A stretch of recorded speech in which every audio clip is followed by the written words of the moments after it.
దయచేసి మీ అందరిని కోరుతా ఉన్నా, ఏమై రేవంత్ రెడ్డి అతను ఏ ముఖం పెట్టుకుని వస్తాను ఇంతనే ఉంటాడు. ఇటు నిలబడితే కనబడతాడా? ఏమై 4000 పెన్షన్ వచ్చిందా? ఇందిరమ్మ ఇల్లు వచ్చిందా? అదేంటి మన తులం బంగారం వచ్చిందా? బంగారం ధరలు వెళ్ళిపోయాయి, ఇంకేమొస్తుంది? అయిపోయాయి, బంగారం ధరలు వెళ్ళిపోయాయి. ఇక రాదిక సరే, అద్దతులమని పోని రేటు వెళ్ళిపోయి అద్దతులమని అదే ఇంకేం చేసే ప్రామిసులు. పిల్లగాళ్ళకి ఎస్సీ ఎస్టీ బీసీ పిల్లగాళ్ళకి చదువుకుంటేందుకు స్కాలర్షిప్లు కూడా ఇచ్చి మిడతలేదు వీళ్ళు కాంగ్రెస్ వాళ్ళు. ఆడు 10 ఏళ్ళు గదముకోడు, ఆడు ఒక్క నౌకరీ ఇవ్వకపోయా, ఒక్క నోటిఫికేషన్ ఇవ్వకపోయా చదువుకున్న వాళ్ళకి. ఈ వచ్చి చదువుకుంటే స్కాలర్షిప్లే బంద్ పెట్టిండు. ఇక చదువుకోకపోతే నౌకరీ వాళ్ళది, ఇక చదువుకోకపోతే నౌకరీకి వెళ్ళి అవసరమే లేదు. ఆ గద్దముక్కడు అట్టుండే, ఈ పొట్టోడేమో ఇట్టున్నాడు. మళ్ళీ వీళ్ళందరూ కలిసి ఓ దొంగని తెచ్చి మేలు చేస్తా అంటున్నారు. ఆయన మళ్ళీ అంటాడు, నేనంట నా హోటల్ వాడుతున్నానట, మస్తు నేను ఆ హోటల్లో నా జీవితంలో 10 సార్లు అడుగు పెడితే ఎక్క, ప్రతిదానికి బిల్లు కట్టినా, చాయ్ అయితే చాయ్కి బిల్లు కట్టినా, చికెన్ బిర్యానీ అంటే చికెన్ బిర్యానీకి బిల్లు కట్టినా, ఇంకా 4 రూపాయలు ఎక్కడే తీసుకుంటున్నాడు నా దగ్గర. ఆయన తోటి లబ్ధి పొంది, నా లొట్ట పీసు కూడా లబ్ధి పొందలే, నేను లొట్ట పీసు కూడా లబ్ధి పొందలే. నరేందర్ రెడ్డి అంకుల్ మా అంకుల్ అవుతాడు. అమ్మో, అంత కాంగ్రెస్ బ్యాచ్, పాత బ్యాచ్ కదా, దొంగల మూట. నేనే లొట్ట పీసు కూడా నీ దగ్గర నేను ఏమి, నాకు రూపాయి రాలే, నాకు అద్దు కూడా. కేసీఆర్ కొనలేకపోయాడు, నువ్వేం కొట్టు, నువ్వేం కొట్టు నన్ను. నేను మిమ్మల్ని తస్మాత్ జాగ్రత్తవు. కాంగ్రెస్ ఆడున్నప్పుడు గద్దముక్కుడు 2 బెడ్రూమ్ వచ్చిందా, 3 ఎకరాల పొలం వచ్చిందా, ఈయన వచ్చినప్పుడు ఇందిరం ఇల్లు వచ్చిందా? రాలే. తులం బంగారం వచ్చిందా? రాలే. 4000 పెన్షన్ వచ్చిందా? రాలే. ఇంకేంది? మహాలక్ష్మి అంటే పెళ్లి చేసుకుంటున్నా? అన్ని అబద్ధాలు యాదగిరి లేవు. మళ్ళా మన కిల్లర్ రామ్ మందిర్ మీద ఒట్టు, అటు మన కొనగట్టు ఆంజనేయ స్వామి మీద ఒట్టు, వరంగల్ కనకదుర్గం మీద ఒట్టు, బాసర సరస్వతమ్మ మీద ఒట్టు.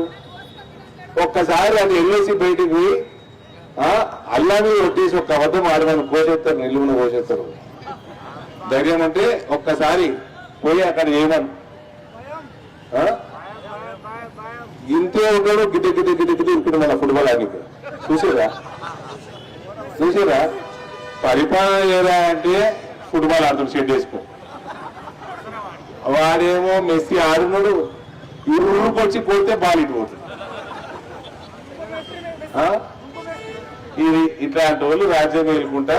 నేను ఈడ మా మహేష్ అన్నని అడుగుతా ఉన్నా, ఇటువంటి వాళ్ళని కోట్ల రూపాయలు ప్రజల సొమ్ము, నిజామాబాదు పట్టణ ప్రజల సొమ్ము ముంచిన వాడిని ఏ రకంగా నువ్వు మేయర్ అభ్యర్థి నీ పార్టీకి వెళ్ళి నువ్వు డిక్లేర్ చేసినావు? ఏ రకంగా ప్రజల సొమ్ము కాపాడుతావు? ఏ రకంగా మున్సిపాలిటీని అవినీతి లేకుండా నడిపిస్తావు? నీకు ఉద్దేశమే లేదు, కాంగ్రెస్ పార్టీకి ఉద్దేశమే లేదు. मेरे बहन है 2 उधर माइनॉरिटी के बहन, मैं उधर आए तो बारिश हुई तो पूरा ड्रेनेज कैसा रहता पता है मेरे को. ये म्यूनसिपालिटी ठीक काम नहीं चल रहा क्या? आप लोग ही वोट डाल रहे हैं उनको, नहीं डालो वोट, नोटा पे डालो, नोटा पे कमल के निशान पे डालना है तो डालो, नहीं तो नोटा पे डालो. ये चोरों पे नहीं डालना वोट, बड़े चोरे डिकाइट.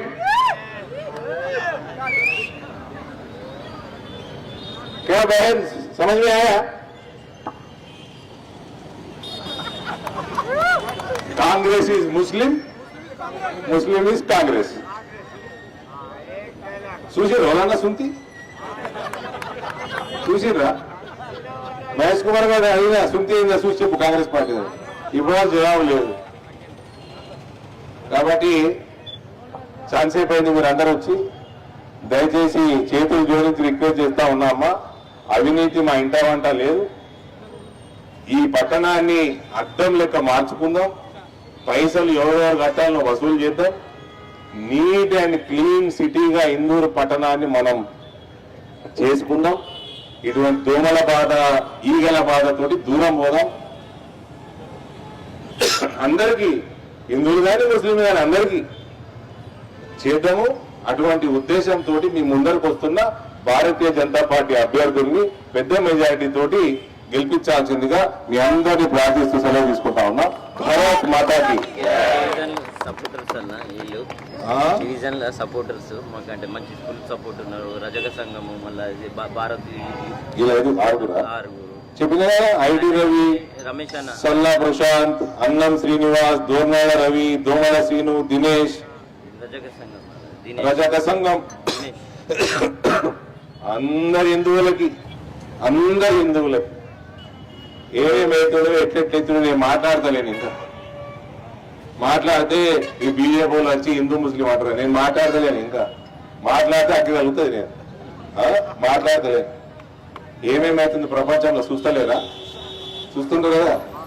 దయచేసి అన్ని సంఘాలకి కులాలుకి అతీతంగా కమలం పువ్వుకి ఓటేసి బుద్ధాలని కోరుకుంటూ సెలవు తీసుకుంటాం.